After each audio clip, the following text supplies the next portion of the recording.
Welcome दोस्तों। आज यवा मूसा क्लासेस में आप सभी का स्वागत है फिर से।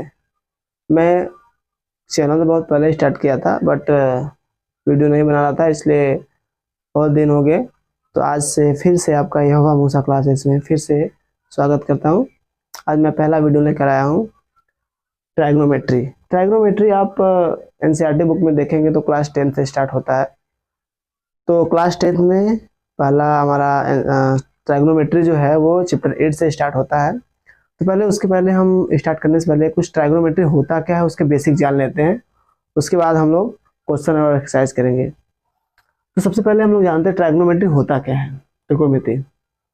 त्रिकोणमिति ट्राइग्नोमेट्री को हिंदी में कहते हैं त्रिकोणमिति। इंग्लिश में कहते हैं ट्राइग्नोमेट्री और हिंदी में कहते हैं त्रिकोणमिति। त्रिकोणमिति होता क्या है उसके बारे में थोड़ा जान लेते हैं, उसका डेफिनेशन जान लेते हैं, उसे कहते कैसे हैं, क्या कहते हैं, त्रिकोणमिति होता क्या है उसके बारे में थोड़ा जान लेते हैं डेफिनेशन। तो यहाँ पर हम देखते हैं त्रिकोणमिति यह गणित की वह शाखा है, यह गणित की वह शाखा है जो किसी वस्तु की भुजाएं और कोणों के बीच संबंध बताता है, त्रिकोणमिति कहलाता है। जैसे आप देख सकते हैं ये हमारा जब भी त्रिकोणमिति में सबसे बड़ी चीज होती है कि त्रिभुज जो होता है वो समकोण त्रिभुज होना चाहिए। समकोण त्रिभुज को आप जानते ही हैं, समकोण त्रिभुज के तीन भुजा, त्रिभुज किसे कहते हैं, तीन भुजाओं से घिरी हुई आकृति को त्रिभुज कहते हैं। तो त्रिभुज इसमें हमको क्या लेना है, समकोण त्रिभुज। समकोण त्रिभुज क्या हो, जो एक कोण 90 अंश का हो, बाकी ये 45 और ये 45 अंश का होना चाहिए, तीनों कोण मिलाकर 180 अंश का होना चाहिए। लेकिन यहाँ पर एक कोण हमारा 90 अंश यानी समकोण त्रिभुज होना चाहिए, एक कोण हमारा 90 अंश का होना चाहिए। तो इस त्रिकोणमिति में हम इसी त्रिभुज पे सारा क्वेश्चन करते हैं और इसी त्रिभुज के बारे में हम पढ़ते हैं। तो सबसे पहले हम लोग समझ लेते हैं यह गणित की वह शाखा जो किसी वस्तु की भुजाएं और कोणों के बीच संबंध बताता है, त्रिकोणमिति कहलाता है। त्रिकोणमिति का हम मतलब समझ लेते हैं कि मीन्स क्या होता है। तो त्रिकोणमिति का मीन्स होता है, पहला है हमारा ट्री। ट्री का मतलब तीन, तीन जैसे तीन भुजाएं हैं, ठीक है। और गोन का मतलब है साइड, पक्ष, यानी तीन, देखिए तीन है और पक्ष यानी भुजाएं हैं 1 2 3, तीन भुजाएं हैं। और मेट्री का मतलब मेजर यानी माप, इसके कितने माप होते हैं, क्या माप होते हैं, ठीक है। तो आप लोग को पता होगा दोस्तों कि इसे हम जो हमारी लंब होती है, इसे हम जो खड़ा होता है उसको जो सीधा लंबी लाइन के डंडी की तरह रहता है उसको हम लंब कहते हैं, और इसको आधार कहते हैं, और इसको कड़ कहते हैं। अब उसके आगे आते हैं ट्राइगोनोमेट्री रेशियोज, त्रिकोणमिति अनुपात। सबसे मेन टॉपिक जो होता है, यहां से हमारा त्रिकोणमिति स्टार्ट होता है। त्रिकोणमिति के जो अनुपात होते हैं वो 6 होते हैं, sine, cos, tan, cot, sec and cosec. इसी पर त्रिकोणमिति सारा बना होता है। त्रिकोणमिति इसी के अनुपात को हम पढ़ते हैं यहाँ से लाल बटे कक्का। लाल बटे कक्का को हम अच्छे से अगर हम समझ लेंगे तो त्रिकोणमिति हमें क्वेश्चन में, एक्सरसाइज में बहुत ही आसानी होगी। इसीलिए मैं ये चैप्टर आपको वीडियो, ये लेक्चर पहला लेके आया हूँ कि आपको अच्छे से समझा सकूं। इसके बाद हम लोग एक्सरसाइज करेंगे। सबसे पहले हम लोग यहाँ समझ लेते हैं होता क्या है। पहला होता है sine, cos, tan, cot, sec and cosec. हमारा ये कॉस होता है और ये टैन होता है, ठीक है। तो हमारा ये पता है कि हमारा ये लंब होता है, ये कड़ होता है और ये आधार होता है। इसमें सारे में थीटा एक सिंबल दिया गया, जैसे थीटा, लैम्डा, गामा ये सब होता है। इसे थीटा एक हमारा सिंबल दिया गया है, theta, sine theta, cos theta, tan theta, cot theta, sec theta और कोसेक थीटा। जैसे घड़ी की सुई चलती है, ठीक इसी तरह ये भी चलती है, sine, cos, tan, cot, sec and cosec. तो हम लोग थीटा जो सिंबल देते हैं वो कोण को दर्शाता है। जैसे हमारा ट्राइगोनोमेट्री जो हमारा त्रिभुज है, इसमें हम यहाँ पर थीटा मान सकते हैं, या फिर यहाँ पर थीटा मान सकते हैं, लेकिन दोनों में चेंज होते हैं। क्या होते हैं, अगर हम थीटा यहाँ मानते तो इसके सामने की भुजा ये लंब हो जाएगी, ये हमारा आधार हो जाएगी।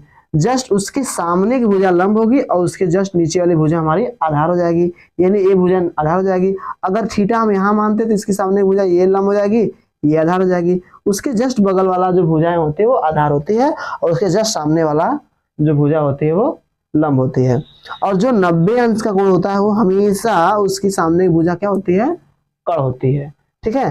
तो जब अगर हम यहाँ थीटा मानते हैं तो ये लंब होगी, अगर थीटा यहाँ मानते हो तो ये लंब होगी। उस स्थिति में ये लंब हो जाएगी, इस ये आधार हो जाएगी, और जब यहाँ थीटा मानेंगे तो ये लंब हो जाएगी और ये आधार हो जाएगी। तो सबसे पहले हम लोग सवाल पर समझते हैं।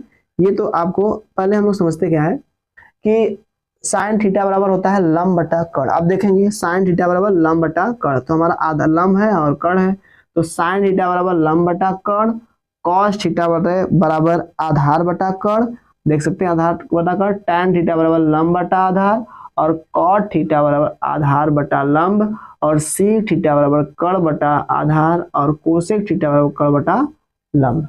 ठीक है, जैसे देखिए हम लोग क्या करते हैं कि इसमें साइन थीटा हम कह सकते हैं साइन थीटा बराबर लंब बटा कर्ण, तो कोसेक थीटा बराबर कर्ण बटा लंब। हम कह सकते हैं कि साइन थीटा होता है वो साइन का उल्टा कोसेक होता है। कैसे होता है हम लोग यहाँ प्रूव करके देखेंगे।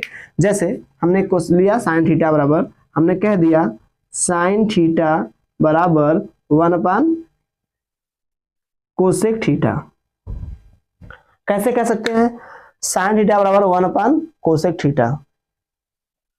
तो देखिए साइन थीटा बराबर हम कह सकते हैं साइन थीटा बराबर 1 कोसेक थीटा। कैसे हम इसको प्रूव करेंगे कि साइन थीटा, ये फार्मूला हम प्रूव कर रहे हैं, साइन थीटा बराबर 1 कोसेक थीटा होता है। कैसे, देखिए हमारा जो साइन थीटा बराबर होता है, साइन थीटा बराबर लंब बटा कर्ण, साइन थीटा बराबर क्या होता है लंब बटा कर्ण, बराबर ये 1 है, इसको 1 ले लेंगे, और कोसेक थीटा बराबर क्या होता है कर्ण बटा लंब, क्या होता है कर्ण बटा लंब। तो ठीक इसी तरह से हम यहाँ लिखेंगे लंब बटा कर्ण बराबर 1 को हम 1/1 मान लेते हैं। ठीक है, जब इसको ऊपर ले जाएंगे, जैसे हम कोई क्वेश्चन करते हैं 2/3 लिखा है, डिवाइड 3/2 लिखा है, तो जब डिवाइड है तो उसको उल्टा करते हैं, 2/3 हो जाता है, और 3/2 अपान हमारा क्या होता है 3 होता है, जैसे उल्टा होता है। ठीक इसी तरह इसमें इसका मतलब होता है एक तरह से भाग करना, ये जो इसका मतलब होता है भाग करना, तो ये हमारा भाग के चिन्ह में तो ऊपर जाएगा तो उल्टा हो जाएगा, यानी इनटू में हो जाएगा हमारा लंब बटा कर्ण। तो हम क्या करेंगे, गुणा करेंगे, तो लंब बटा कर्ण बराबर हो जाएगा लंब बटा कर्ण। ठीक है, तो ये हमारा क्या हो गया प्रूफ हो गया, यानी दोनों सेम आ गया। तो हम कह सकते हैं साइन थीटा बराबर 1 कोसेक थीटा। अगर हमारा वही लिखा रहे cosec theta equal to 1 sine theta, तो इसको भी हम उसी तरह से प्रूव कर सकते हैं, सिद्ध कर सकते हैं। जैसे मैंने यहाँ साइन थीटा बराबर 1 कोसेक थीटा सिद्ध किया, ठीक अगर यहाँ पर हम क्या करेंगे कर्ण बटा लंब रख देंगे, और 1 यहाँ लंब बटा कर्ण रख देंगे, तो ये भी इसी तरह सेम आ जाएगा। तो इसीलिए कह सकते हैं कि साइन का उल्टा कोसेक होता है, कोसेक का उल्टा साइन होता है, और कॉस का उल्टा सेक होता है, सेक का उल्टा कॉस होता है, टैन का उल्टा कॉट, कॉट का उल्टा टैन। ठीक है, तो हम लिख सकते हैं cos theta equal to 1 sec theta, और sec theta equal to 1 cos theta, और टैन को लिख सकते हैं 1 कॉट थीटा, और कॉट को लिख सकते हैं 1 टैन थीटा। तो ये हमें यहाँ तक तो क्लियर हुआ। अब आगे चलते हैं, इसके एक फार्मूले और हैं, कैसे हम लोग समझते हैं। जैसे अभी हम लोगों ने सबका उल्टा समझा, यानी साइन का उल्टा कोसेक, कोसेक का उल्टा साइन, कॉस का उल्टा सेक, सेक का उल्टा कॉस, टैन का उल्टा कॉट, कॉट का उल्टा टैन। तो इसमें एक फार्मूला और होता है, जैसे देखिए अगर हम टैन लिखते हैं tan theta equal to sine theta upon cos theta, तो ठीक जैसे हमने उसको प्रूव किया इसको भी उसी तरह से हम लोग प्रूव करेंगे। क्या होगा, टैन थीटा बराबर हम देखेंगे लाल बटे कक्का से, टैन थीटा बराबर लंब बटा आधार, टैन थीटा बराबर लंब बटा आधार, तो साइन थीटा बराबर क्या हो जाएगा हमारा लंब बटा कर्ण, क्या हो जाएगा लंब बटा कर्ण बटे हमारा क्या हो जाएगा कॉस थीटा बराबर आधार बटा कर्ण, क्या हो जाएगा आधार बटा कर्ण। तो ठीक इसी तरह से हम लिखेंगे लंब बटा आधार बराबर लंब बटा कर्ण, ऊपर ले आएंगे तो इंटू हो जाएगा कर्ण बटा हमारा हो जाएगा कर्ण बटा आधार, कर्ण बटा आधार हो जाएगा। तो हम क्या करेंगे यहाँ से कर्ण और कर्ण कट कर देंगे, तो लंब बटा आधार बराबर हो जाएगा लंब बटा आधार। ये हमारा क्या हो गया प्रूफ हो जाएगा इस तरह से। ठीक है, देखिए सेम आ गया कि नहीं हमारा टैन थीटा बराबर लंब बटा आधार, तो जब हमको प्रूफ किए तो लंब बटा दोनों क्या हो गया सेम हो गया।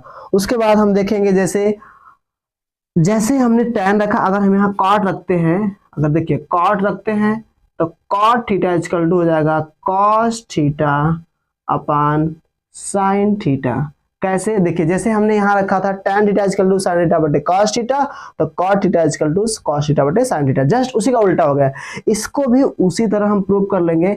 यहाँ पर cot थीटा बराबर रखेंगे लंब बटा आधार बटा लंब, रखेंगे आधार बटा लंब बराबर cos का रखेंगे आधार बटा कर्ण बटा हमारा हो जाएगा, फिर sin का हो जाएगा लंब बटा कर्ण, तो कर्ण कर्ण कट जाएगा तो हमारा जाएगा आधार बटा लंब बराबर आधार बटा लंब। ये भी हमारा क्या हो गया, प्रूफ हो गया। यानी फार्मूला ये भी हम कह सकते हैं tan थीटा बराबर sin थीटा बटे cos थीटा होता है, cot थीटा बराबर cos थीटा बटे sin थीटा होता है।